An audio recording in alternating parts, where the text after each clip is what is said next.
Alright, so let's get into the video. What? What?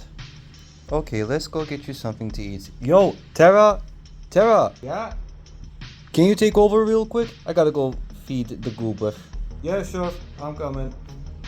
And today we will talk about socializing, mainly in the context of furries, and go over some important things that tend to be forgotten due to excitement as well as rose-tinted glasses. So when it comes to finding fellow furries, I have already talked about that, so I won't go over it here in detail.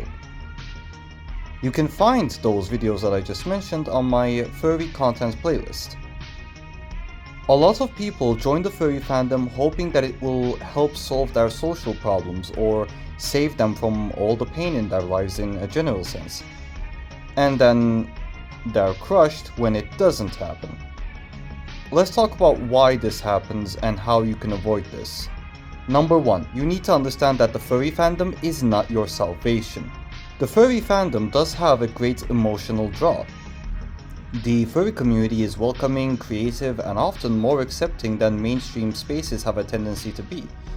For people who've been bullied, rejected, or isolated, it feels like a magical new world, where everyone will understand them. That is very powerful, but it can lead to unrealistic expectations. The fandom is not a utopia, it's a cross-section of society. You will find all kinds of people here. Kind, rude, caring, selfish, decent people, assholes, just like anywhere else. If you expect it to heal you, 1, go to therapy, also, you risk disappointment as well as burnout. The harsh reality is many come in desperate for friendship, validation, or a sense of family. When those needs aren't met, they feel betrayed, even though the fandom never promised to be a cure in the first place. Personally, I would blame many popufurs for giving a very exaggerated explanation and idea of the fandom. And in fairness, they do it with rose-tinted glasses as well as nostalgia blindness, so I kinda get why it happens. But point is, over-idealizing the community makes it much easier for you to overlook red flags and trust the wrong people, which not only ruins your experience, it also makes you vulnerable to parasitic assholes. And then you will end up being the dickhead that has the audacity to complain about toxicity within the fandom. Every time I see people online say, "There is too much drama in the furry fandom, everyone is so mean," I have to wonder, is it really the fandom? Or is it you? Let's talk about that real quick. Usually drama doesn't find you, you find it. You know that person who's always talking about how toxic the fandom is? Yeah, they're usually a part of the problem in the first place. I've been in this fandom for over a decade. And guess what? Never once have I been caught up in a fandom drama in a serious level. Not because I'm special, but because I just don't spend my life doom scrolling on Twitter looking for people to fight with like a fucking idiot. Here's the thing, if all you do is swim in a feed full of arguments, petty callouts, and negativity, it will make you think that the whole world is like this. Not just the fandom, but the entire world is like this. But it's not. You can actually just get this, hang out with friends, draw, play games, make a fursuit, go outside, take cool fursuit pictures, and have fun offline in general. Crazy concept, I know, ridiculous. If everyone around you is a piece of crap, maybe you're the asshole that shits them out. And in the furry fandom, it applies perfectly. If every single space you join somehow turns toxic around you, maybe it's not necessarily the fandom that's the problem, but it's the parts that you yourself have chosen to go to, or your own actions that are leading them to be jerks towards you. Now don't get me wrong, the furry community is not perfect, it has a lot of issues, a shit ton of it. I will not ignore those, and I've already even talked about those in previous videos. It absolutely attracts some people who completely ignore social boundaries and act like total fucking creeps, and yeah, it is disappointing, but there are more people who are decent human beings in this fandom than people have a tendency to realize. Also, just a bit of a side thing, can we talk about how many furries instantly turn into the "oh my god, dateable person detected" mode? Cannot count how many times I've had noticed and seen this and even experienced this. It's like, for fuck's sake, man. We met 20 minutes ago online. Like, stop. That's not how relationships work. The furry fandom isn't inherently toxic, but it can feel that way if you only focus on the worst corners of it. Or if you keep treating strangers like they owe you something. Nobody owes you jack shit, fucko. Grow up. Friendship, attention, romance. Nobody owes you shit, and you don't owe anything to anyone either. If you want a drama-free fandom experience, set boundaries. Avoid the rage bait on Twitter. Be a decent human being, and use social media's banned words lists if it has any.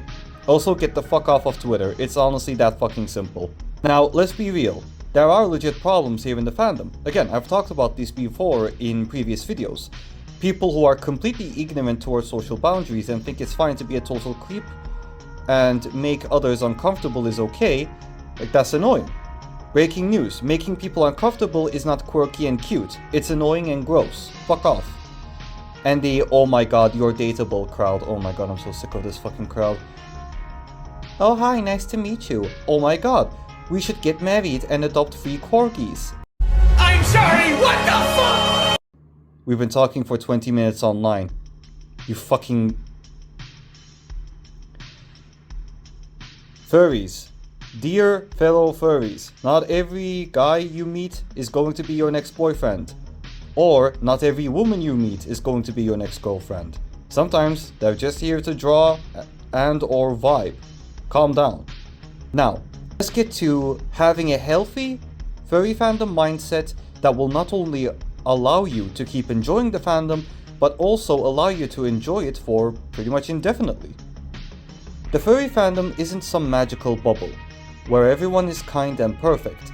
It's just a slice of society. There are amazing people here, absolutely, and there are jerks, just like everywhere else. So, if you want a drama-free time, as well as a healthy mindset for the furry fandom so that you can keep enjoying it indefinitely, number 1, set boundaries and stick to them. Number 2, treat the furry fandom as a fun hobby and creative outlet, not as your entire identity or emotional lifeline. A solo furry often finds more enjoyment in the furry fandom because they engage with it at their own pace, without feeling unnecessary pressure to constantly keep up with every trend, every dumbass drama or event. No fandom is perfect, obviously. Obsessive involvement can pull someone into online shitty drama, unnecessary gatekeeping, or toxic behaviors, which can create stress and negativity, ruining your enjoyment of the furry fandom. By choosing when and how to interact with the community, you can focus on the parts they genuinely love, but prefers to engage with the community on their own terms while they may participate in events, discussions, or online spaces from time to time. They don't feel the need to constantly be involved in every aspect of the furry fandom. This kind of furry enjoys the creative and expressive side of the fandom, but maintains a healthy boundary to avoid burnout or overstimulation. They might create or appreciate furry content, have a fursona, or attend occasional meetups or conventions from time to time, but they don't full-on immerse themselves in the culture 24/7. It's a more balanced and personal approach to fandom involvement. In short, they are a part of the community, just not all the time. And they don't dedicate 100% of their time, emotion, and energy to the fandom, allowing them to enjoy and participate in the community in a healthy way, rather than turning it into an unhealthy obsession that will, over time, ruin your enjoyment of the fandom. Number 3, make friends here. Sure, absolutely, there's nothing wrong with that. I myself have made fellow friends and acquaintances thanks to the furry fandom, but keep building relationships and skills outside of the fandom as well. Your life should have more than one pillar of support. Number 5, avoid rage bait. Number 6, avoid radical thought and be a decent human being. Just don't be an asshole. Do all of this and you will find out that the fandom is actually pretty great, as long as you're being realistic about it. I have been able to enjoy the fandom for 11 years, almost 12 now, it's gonna be there soon. One of the biggest contributors to why I still love this fandom and get to enjoy it is because of this healthy mind style and being realistic about it. Hence why I recommend the same for you.